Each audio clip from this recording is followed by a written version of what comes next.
So if your SMS notifications are not coming up, here is what you can do.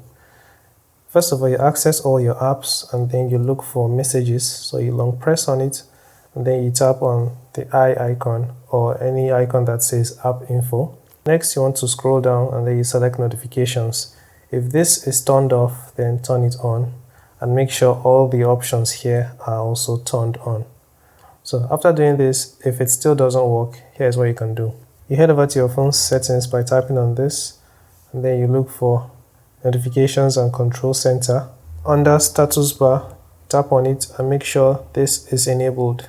As you can see, if I tap on this, all my notifications, the icons are gone, but if I tap on it, they are back. Finally, you tap on floating notifications and then you scroll down till you find messages and you make sure it is enabled.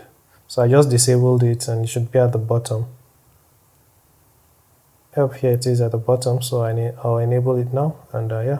So with those three things done, your SMS notifications should be coming back up.